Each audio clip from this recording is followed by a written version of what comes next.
What's up, ladies and gents? This is your boy Daddy Fino of the Daddy Fino Flash Podcast, and I'm here to review AEW Fyter Fest. Now, for those that are unfamiliar with AEW's a wrestling promotion that started a couple months ago.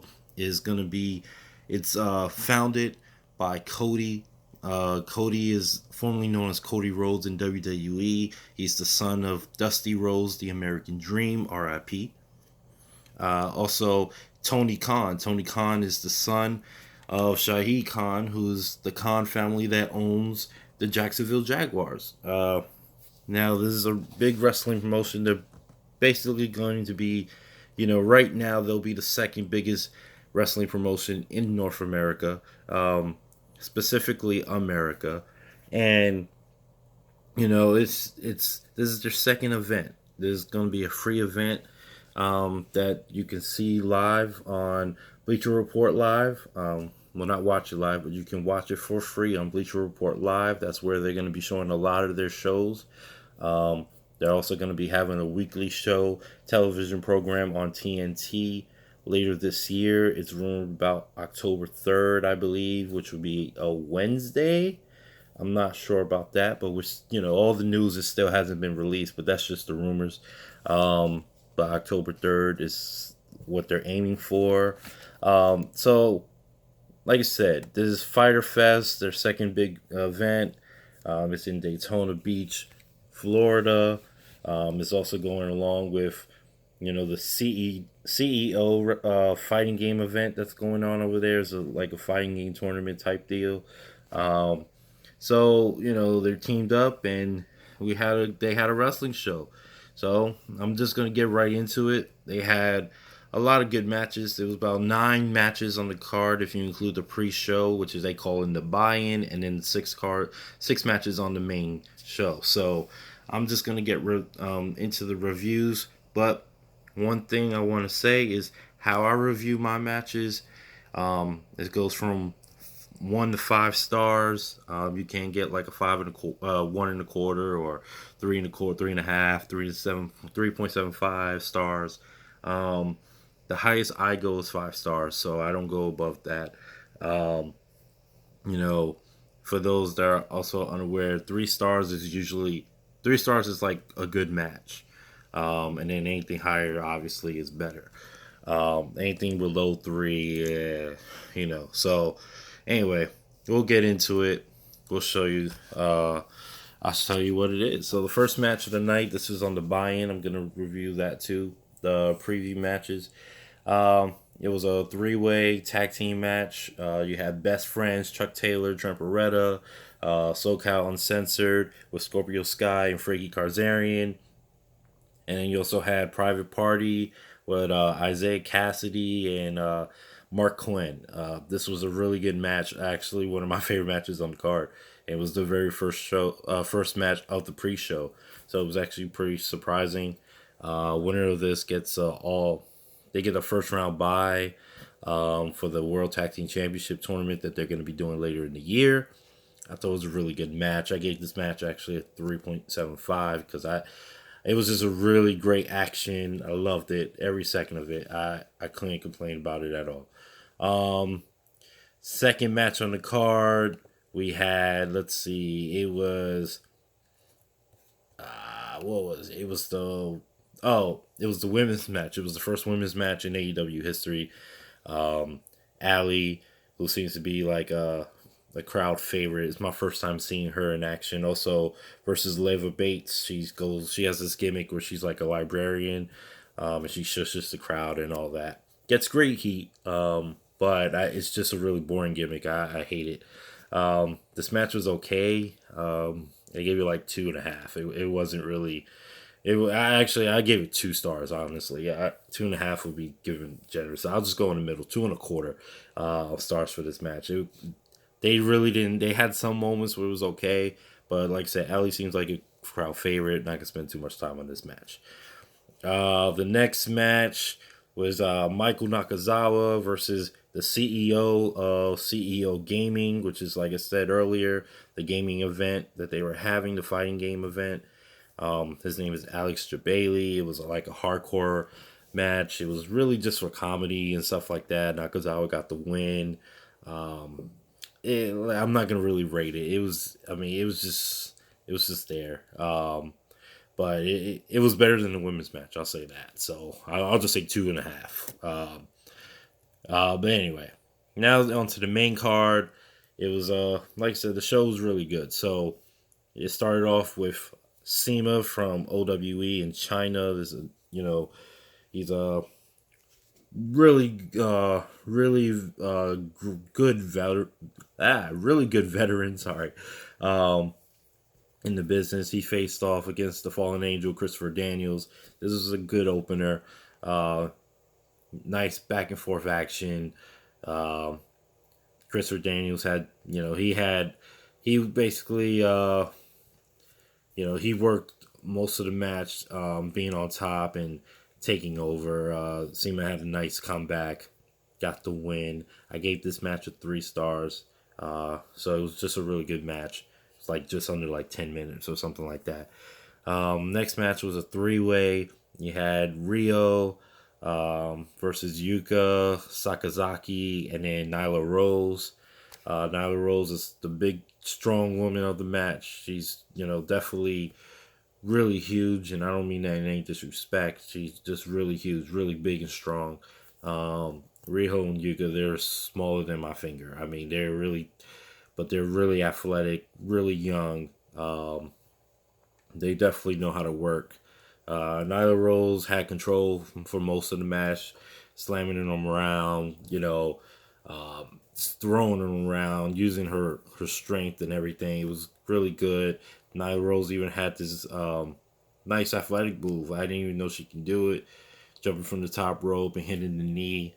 I believe it was on Rio too. She hit Yuka, jumping on the top rope with Riho over the rope, hanging off the rope with the knee to the head. That was pretty athletic. And then I believe Nyla Rose even attempted pretty much a swanton, missed it. I didn't even think she could do that, but that was pretty cool. I'm not even gonna lie. Riho got the win, pinning Nyla Rose. Uh, it was a pretty good match. I gave it about 3.25. I liked it. Next match was a 4-way. You had Hangman Adam Page, Jimmy Havoc, Jungle Boy, and MJF. Before I talk about the match, I just want to say that I really love MJF. MJF he's a great heel, and he knows how to get the crowd going. He knows how to make you hate him, and that's what you want to do when you're a heel. It's just get the people to really, really hate you, and they were really hating him. I mean, I don't want to say the words they were saying, but they were definitely getting at him, and the way his comebacks were strong, you could tell he was, he did it off the cup. He didn't plan this out. He was just saying stuff, and he knows how to do it. He reminds me of one of my favorites, The Miz. I love Miz. And he kind of reminds me of like an R-rated Miz. So that's amazing right there. So he's a great heel, has a great future. He's really young. I think he's like 22, 23 years old. He's only going to get better. But it was a pretty good match. I liked it. It was the first time I got to see Jungle Boy in a match. So it was pretty cool. And also my first Jimmy Havoc match. I haven't really seen much of them. I've heard of their matches. I've seen highlights, but I've never watched it from the beginning to the end. So it was a pretty good match. Like I said, Adam Page got the win. He pinned Jimmy Havoc. And that will lead him, giving him hype for, he's going to be fighting Chris Jericho at the next event, the huge event called All Out in Chicago that they're having. I believe that's in like 2 months. He'll be fighting Chris Jericho for the first ever AEW World Championship. So, this gives him momentum for that. And like I said, it was a good match. 3.5 stars. Pretty good. Then the next match we had Cody versus Darby Allin. Now this is the first time I've seen Darby Allin. Also, you're gonna be hearing that a lot. First time for me hearing or seeing guys, because this is a new promotion, but a lot of these guys come from lower promotions and they moved it up. So this is gonna be first time they're on like a big stage, and so anyway, Cody Rhodes, Darby Allin just went to a time limit draw. Pretty good match. Cody had control of the whole match, pretty well most of the match. Darby Allin had this really hard fall. Well, not hard fall. He jumped from the top rope and landed on the side apron. And if anyone knows about the wrestling ring, the side apron is really the hardest part of the mat, because there's really just no protection. And he just landed back straight on it. It was really it was tough. It was tough to watch, but he sucked it up. He really impressed me. He's really young. Apparently, he was a skateboarder, a professional skateboarder. And he's turning into wrestling, and he definitely has a bright future too. Like I said, he's young. I think he's probably like 22, maybe a little bit older, but the fact that he brought Cody Rhodes to a 20-minute time limit draw, at least the way they booked it, I mean, that makes him, that improves him, that hypes him up, and maybe we'll get a rematch, maybe we won't. We'll see. Maybe down the road, but I was impressed with him. Gotta say, Darby, he really impressed. Cody was Cody. Cody is a good wrestler. Always been a good wrestler. Definitely since his days in WWE, he put on a show. They had Cody. They had him where they worked his hand. He hit his hand on the ring post, and Darby, used that as his comeback. And like I said, it was good moves. Darby Allin, he's really thin, so we'll see where he'll go from there. It's gonna be hard. I can see it being hard for him against other people, and to make it more believable. But other than that, like I said, it was a good match. I'm gonna give that about 3.5. Also, after the match, you had Mark Spears. Wait, is it Mark Spears? I forgot his name. Spears. I just call him Spears. Or the Perfect 10. He came out, and it was really weird how they did it. He came out with a chair, and then he hit Cody Rhodes in the head with the steel chair, which is something that you don't see anymore in wrestling. Definitely with all the CTE stuff and concussion issues, and in all sports pretty much. Mostly like football and wrestling, those are the two main ones. But it was kind of weird. It turns out that they actually fucked up that moment, because I don't know, but Cody had like this big cut in the back of his head. Like, I don't know how they really messed it up, but it was really bad. It was a lot of controversy after that, not just kayfabe, but just in real life. People like really upset about that. Definitely with all the issues, like I said before, with the CTE and stuff. So it was kind of weird, kind of wrong. It looked bad. He was bleeding really bad. Cody Rhodes. Luckily, he didn't get any concussions or anything like that. He had to get like 12 stitches, but it was really bad. But Spears turned heel pretty much. So maybe they're building to a match at their All Out event coming out in like 2 months. I'm not sure what they're going with it, but at the end of the day, I mean, it was pretty bad. It looked really bad. I'll just move on. But yeah. Anyway, the next match was the Elite, which is Kenny Omega, Matt Jackson, Nick Jackson, the Young Bucks, versus the Lucha Brothers, which is Pentagon Jr., Ray Phoenix, and their tag team partner Laredo Kid in a 6-man tag team match. This match was amazing, fucking awesome. I mean, this is nonstop action. If there's a match that you should watch and continuously watch, that's the match to see. Just because if you're not sure if you'll like wrestling, watch that, and I bet you will. I mean, you'll see flips, so many athletic maneuvers, just, I mean, from each guy. And the Elite won the match. Kenny Omega hit the one-winged angel for the win. But just a really really great match from both sides. Everyone busted their ass. It was just a great match. 4.5 stars. Um, at first, I was gonna go lower, just because sometimes sometimes tag team matches outside of WWE sometimes don't follow like the tag team rules and stuff, but which is one man in a ring at a time and stuff like that. They give more leeway outside WWE, but I can't deny the action, so I'm going 4.5. It was a great match. So that's definitely the match to watch on this show. And then finally, main event. Well, they said technically this is not the main event. This was a non sanctioned match. But anyway, John Moxley, formerly known as Dean Ambrose of WWE, you remember him for the Shield if you watch WWE. He fought Joey Janela, and like I said, a non-sanctioned match. They brought out tables. They brought out barbed wire boards, a barbed wire covered chair. They brought out thumbtacks, ladders. I mean, just a really, really, old school hardcore match, kind of like ECW days.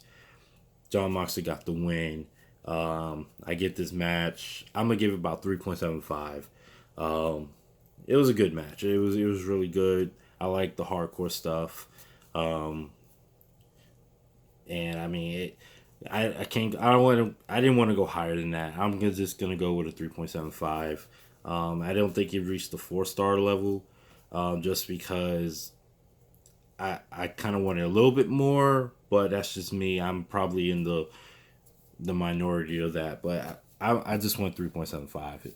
Good match.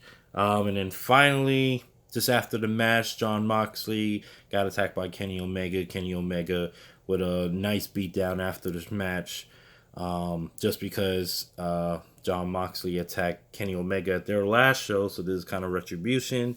It was good retribution, liked it. Kenny Omega ended up on top, and then ended with John Moxley laughing. So it seems like maybe Moxley wanted that, to bring that side of Kenny Omega out. So overall, good show. I gave it about 8. I'm gonna give it about 8. There wasn't any all the bad matches, I would say, and they weren't bad, but all the okay matches were in the pre-show. Everything else was good, so I gave it an 8. 8 out of 10 for me. Overall, I give matches up to 5, but for shows I give out of 10. For those confused, so 8 out of 10 for me. Good match, good show. I mean, top to bottom, AEW's they're on a good roll right now. We'll see what it is. I think they have another show in about 2 weeks. It's called Fight for the Fallen. It's kind of like a charity show to honor those that I think they got killed in Florida. I'm not sure. I forgot which actual tragic event they're talking about, but I know it's a charity for them to raise money for that. So it's a good cause. Check it out. I'm gonna review that for sure. I'm actually wearing my Kenny Omega shirt. It's an old one, when he was in Bullet Club in New Japan. But anyway, great show. Like I said, 8 out of 10. Check it out if you haven't. It's on Bleacher Report Live. You can also check out AEW.com and all that good stuff. Or EliteWrestling.com, I think is what it is. Anyway, I'm Daddy Fino, the Daddy Fino Flash Podcast. Make sure to check me out. Check out the Daddy Fino Flash Podcast YouTube page for all our episodes. We got episode 10 out already. Episode 11 coming soon, talking about NBA free agency. So check us out. Anyway, that was my review of the AEW Fyter Fest. Peace.